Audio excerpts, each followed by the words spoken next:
তথাপিও মই ভাবোঁ আজি এই কথাবোৰ যে আলোচনা কৰা গৈছে যথেষ্ট গুৰুত্বপূৰ্ণ। মই ভাবোঁ ইতিমধ্যে আপোনালোকৰ সকলোৰ সন্মুখত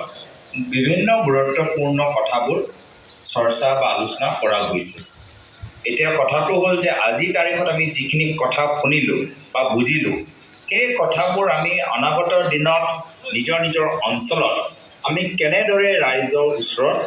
লৈ যাব পাৰোঁ। ইয়াৰ দুটা উদাহৰণ মই দিবলৈ বিচাৰোঁ।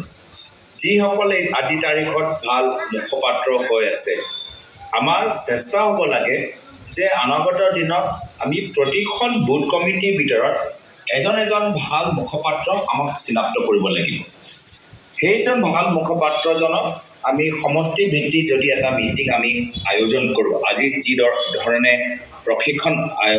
আয়োজন কৰা গৈছে, অনাগত দিনত যদি আমি ব্লক ৱাইজ বা সমষ্টি ভিত্তিত মুখপাত্ৰ এটা যদি আমি ট্ৰেইনিং আয়োজন কৰোঁ, য'ত প্ৰতিখন বুথৰ পৰা এজন এজন মুখপাত্ৰ আমাৰ ব্লক কংগ্ৰেছৰ কাৰ্যালয় বা জিলা কংগ্ৰেছৰ কাৰ্যালয়লৈ যদি আহিলে, তেতিয়া আমি তেওঁলোকক আমাৰ মূল কথাবোৰ আমি বুজাব পাৰিম। আৰু তাৰপিছত তেওঁলোকৰ দায়িত্ব হ'ব যে আমাৰ বুথৰ মুখপাত্ৰ তেওঁলোকে সপ্তাহে 2 দিন বা 3 দিন আমাৰ ৰাজহুৱা কিছুমান য'ত মানুহ গোট খায়, নামঘৰে হওক বা দোকানে হওক বা বজাৰে হওক, তাত গৈ আমাৰ দলৰ হৈ কথাবোৰ পাতিব লাগিব। আমি যেতিয়ালৈকে নিজৰ কথাবোৰ আমি চুকে কোণে প্ৰতিখন বুথত আমি লৈ যাব নোৱাৰোঁ, আমাৰ কামটো অধুৰা হৈ থাকিব। তো মই ভাবোঁ আজি এটা খুব ভাল আৰম্ভণি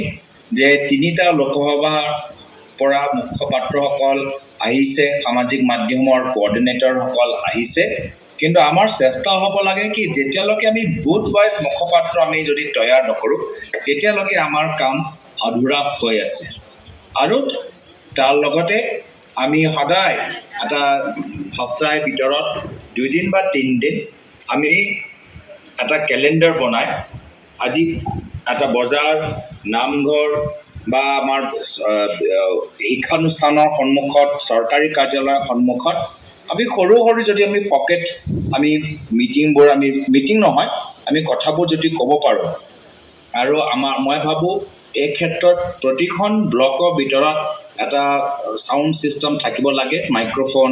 আৰু স্পীকাৰ থাকিব লাগে, যাৰ ফলত আমাৰ মুখপাত্ৰবোৰ চুটিকৈ তেওঁলোকে বিভিন্ন ঠাইত দুআষাৰ পাতি ক'ব পাৰে। আমি যেনেকৈ পঞ্চায়তত আমি বিভিন্ন অঞ্চলত ঘূৰি আমাৰ মানুহবোৰ যে কথাবোৰ কৈ থাকে বা যেতিয়া আমাৰ ডাঙৰ মিটিং থাকে, আমি গাড়ীৰ ওপৰত আমি মাইক লগাই আমি যি ধৰণে মাইকিং কৰোঁ, কথাবোৰ আমি ৰাইজক অৱগত কৰাওঁ, সেই ধৰণৰ আমাৰ কিছুমান প্ৰচেষ্টা হাতত ল'ব লাগে, যাৰ ফলত আমাৰ কথাবোৰ আমাৰ দলীয় মঞ্চলৈকে সীমিত নাথাকে, আমি ৰাইজৰ ওচৰত লৈ যাব পাৰোঁ। তো সেইকাৰণে হ'ব পাৰে মই যি 2টা উদাহৰণ দিছোঁ, বুথ ৱাইজ আমাৰ ষ্ট্ৰীট কৰ্ণাৰ মিটিং বা আমি এটা গাড়ী ভাড়া কৰি সপ্তাহৰ ভিতৰত এদিন আমি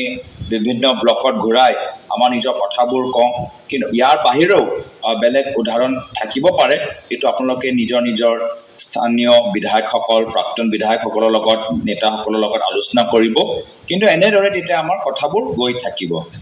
দ্বিতীয় কথাটো হ'ল যে আজি আমাৰ ছ'চিয়েল মিডিয়াৰ যুগত আজি বহুত কথাবোৰ আজি যিখিনি মিটিঙত যিখিনি কথা আমি পাতিছোঁ, সেইখিনি কথাবোৰ নিশ্চয় কোনোবা কাৰোবাৰ এজন কথা আপোনালোকে শুনি খুব ভাল পালে, সেইখিনি কথা আমি কেনেদৰে ৰেকৰ্ড কৰি পিছত এডিটিং কৰি আমি প্ৰচাৰ কৰিব পাৰোঁ। সেইকাৰণে ডিষ্ট্ৰিক্ট ৱাইজ আমাৰ বা ব্লক ৱাইজ আমাৰ এনেকুৱা 2জন ভাল ছ'চিয়েল মিডিয়াৰ এডিটাৰ থাকিব লাগে, যিসকলে ভাল ভিডিঅ' এডিট কৰি মানে শ্বেয়াৰ কৰিব পাৰে। তো আজি যি মিটিং হ'ল মোৰ জনামতে 11টা বজাৰ পৰা চলি আছে, 11টা বজাৰ পৰা যিখিনি আমাৰ মূল কথা যে আপোনালোকে ভাল পালে, তাৰ এটা শ্বৰ্ট ক্লিপিং আপোনালোকে 10 মিনিটৰ ক্লিপিং এটা ভিডিঅ' বনাই পিছত গৈ এনেকৈ প্ৰচাৰ কৰিব পাৰে। আৰু এনেদৰে আমাৰ বিভিন্ন যদি কোনোবা এজন নেতাৰ বক্তা বা কোনোবা এজন মুখপাত্ৰই টিভি চেনেলত গৈ কথাবোৰ খুব ভালকৈ ক'লে, এতিয়া সেই কথাবোৰ আমি নিজৰ আমাৰ নেটৱৰ্কৰ জৰিয়তে নিজৰ ব্লক আৰু মণ্ডলত আমি কেনেকৈ পঠাব লাগে, সেইখিনিও এটা প্ৰচেষ্টা আমি হাতত ল'ব লাগে। এই ক্ষেত্ৰত আমাৰ কামবোৰ আগতকৈ আৰু ভাল হৈছে। মণ্ডল পৰ্যায় বুথ হোৱাটছআপ গ্ৰুপবোৰ বনিছে আৰু আমি বিভিন্ন মেছেজবোৰ শ্বেয়াৰ কৰি আছোঁ তো নিশ্চয় যদি আগৰ 2 বছৰ আগৰ আৰু আজিৰ ভিতৰত যদি তুলনা কৰা যায় আমাৰ দল আগতকৈ যথেষ্ট আৰু ভাল হৈছে কিন্তু আকৌ ইয়াতকৈ আৰু আমি ভাল কৰিব পাৰোঁ যিহেতু আমি সকলোৱে জানো যে বিৰোধী দলে বা শাসন পক্ষৰ দলে কেনেদৰে আজি সামাজিক মাধ্যমেৰে বা ছ'চিয়েল মিডিয়াৰ যোগেদি বিভিন্ন তেওঁলোকৰ মিছা কথাবোৰ প্ৰচাৰ কৰি আছে তো তেওঁলোকে য'ত মিছা কথা প্ৰচাৰ কৰে আমাক সঁচা কথাবোৰ ৰাইজৰ ওচৰত লৈ যাব লাগে তো সেইকাৰণে সামাজিক মাধ্যমতো আমাক যথেষ্ট জোৰ দিব লাগিব এই ক্ষেত্ৰত আমাৰ নিশ্চয় আপোনালোকে গম পাইছে কেতিয়াবা আমাৰ যেতিয়া বিধানসভা অধিৱেশন হয় আমাৰ বিধায়কসকলে খুব জোৰদাৰ বক্তৃতা দিয়ে এই কথাবোৰ যে আমি ৰাইজৰ ওচৰত লৈ যাব পাৰোঁ এইখিনি কথা আমাক চেষ্টা কৰিব লাগে আজিৰ তাৰিখত আমাক মানুহক বিশ্বাস দিব লাগিব যে আমাৰ চৰকাৰ আহি আছে আৰু সঁচাকৈ চৰকাৰ আহি আছে আজি মই কিয় কৈছোঁ যে মানুহক বিশ্বাস দিব লাগিব যিহেতু বৰ্তমান চৰকাৰে ভয় খুৱাবলৈ বিচাৰিছে বৰ্তমান চৰকাৰে ক'বলৈ বিচাৰিব যে আঁচনি আমিহে দিম EVM আমাৰ মতেহে চলিব আমাৰ ওচৰতে টকা পইচা আছে এই ধৰণৰ যে যুক্তিহীন কথাবোৰ যে কৈ আছে এইটো তেওঁলোকৰ মনৰ ভয়টো প্ৰকাশ কৰিছে তো য'ত তেওঁলোকে মনৰ ভয়টো প্ৰকাশ কৰি ৰাইজক ভয় খুৱাবলৈ বিচাৰে